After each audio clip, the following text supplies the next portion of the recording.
Hello friends, आप सभी का स्वागत है आपके यूट्यूब चैनल टाइपिंग इंस्टीट्यूट मरेना में। आज मैं लेके आया हूँ 40 WPM डिक्टेशन। बहुत ही सिंपल मैटर है, ध्यानपूर्वक लिखा करें सभी लोग। एक भी वर्ड छूट नहीं जाए भाई सभी से।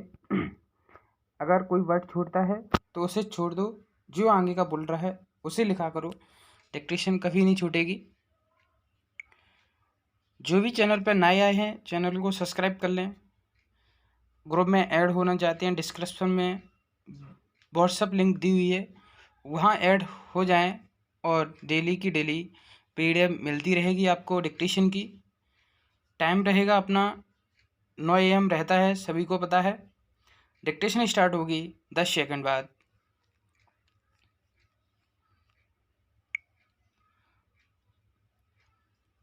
स्टार्ट। वर्तमान मामले में वसीयतनामे को चुनौती वादी प्रत्यर्थीगण ने मुख्यतया इस आधार पर दी कि वसीयतनामा लिखते समय वसीयतकर्ता की मृत्यु हो चुकी थी, पूर्णविराम।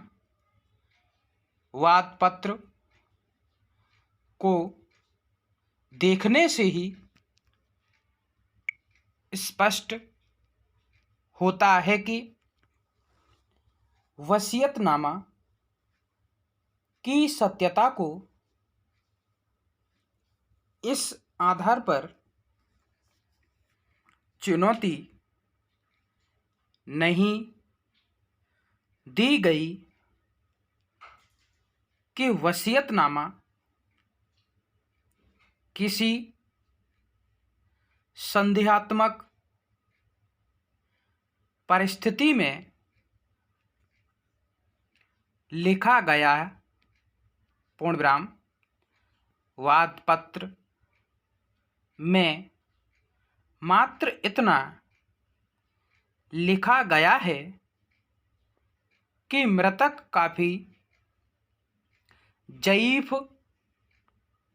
हो गए थे और बीमार रहते थे और उन्होंने दस्तावेज मजकूर वसीयतनामा समझकर उस पर दस्तखत नहीं किया था तथा दस्तावेज मजकूर परिशिद्धन को पढ़कर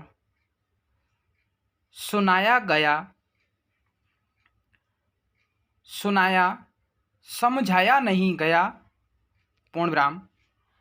तीसरी बात यह लिखी कि चूंकि कोई भी जायदाद जमानिया में नहीं थी और जमानिया में परिशिद्धन कभी रहते नहीं थे, इसलिए प्रतिवादी ने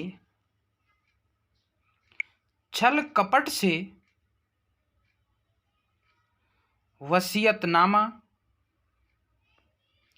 मजकूर को छिपाने की नियत से वजूद में लाया, पूर्णविराम। उक्त अभिवचनों से यह स्पष्ट होता है कि वादी के कथन मुख्य रूप से दो थे, पूर्णविराम। पहला यह कि वसीयतनामा लिखते समय पर परिशिद्धन की मृत्यु हो चुकी थी और वसीयतनामा किसी दूसरे व्यक्ति से लिखाकर पंजीकृत कराया गया। पूर्ण विराम। दूसरा कहना यह था कि वसीयतनामा एक फर्जी और गैर कानूनी अभिलेख है। पूर्ण विराम। पैरास्टार्ट। जहां तक वादी द्वारा लगाए गए इस आरोप का संबंध है कि वसीयतनामा लिखते समय परिसिद्वन की मृत्यु हो चुकी थी, उक्त आरोप दोनों अधीनस्थ न्यायालयों द्वारा असत्य पाया गया और यह पाया गया कि वसीयतनामा लिखने के दिन परिसिद्वन जीवित थे। पूर्ण विराम। विचारण न्यायालय ने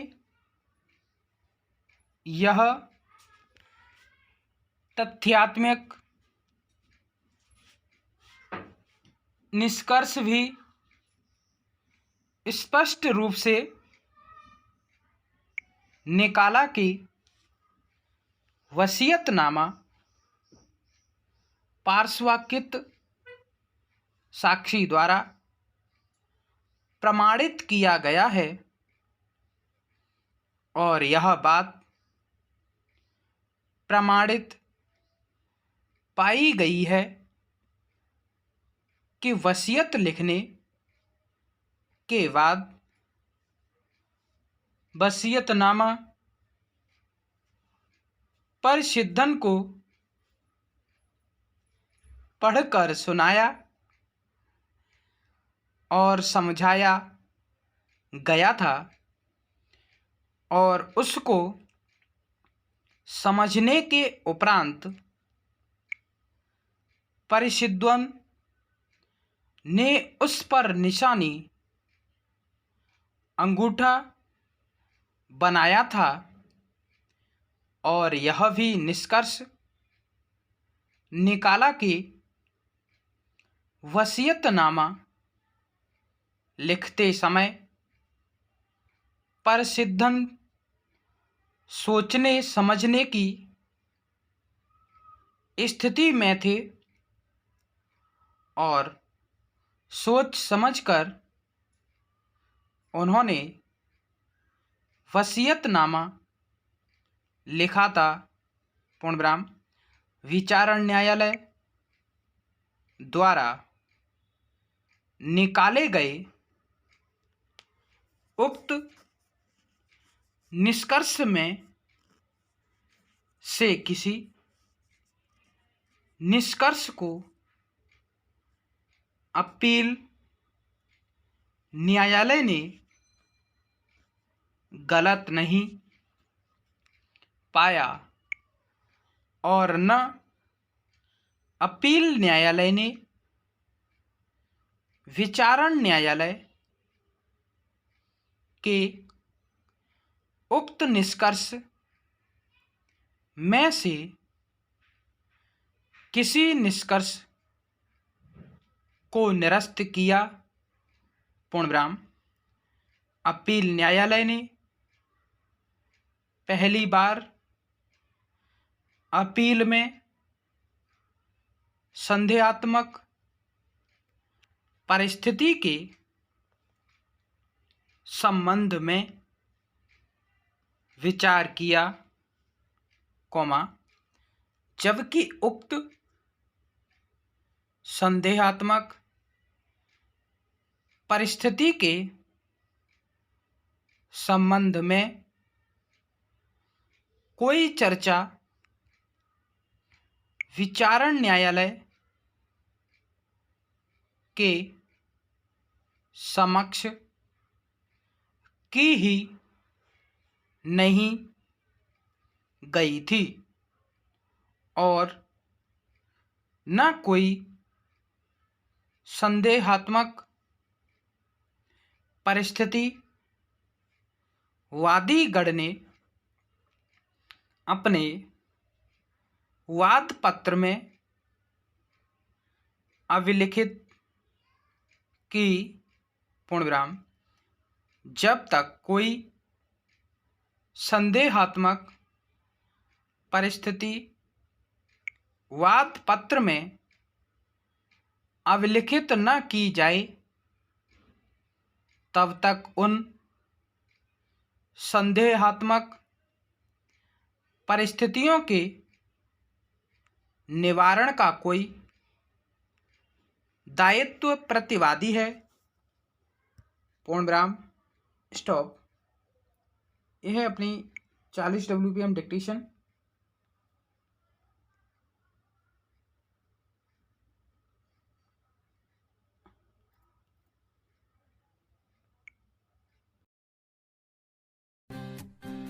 ताज़ा तरीन अपलोड्स की नोटिफिकेशन हासिल करने के लिए हमारे चैनल को सब्सक्राइब करें और साथ में दिए गए घंटी के निशान को दबाना ना भूलें।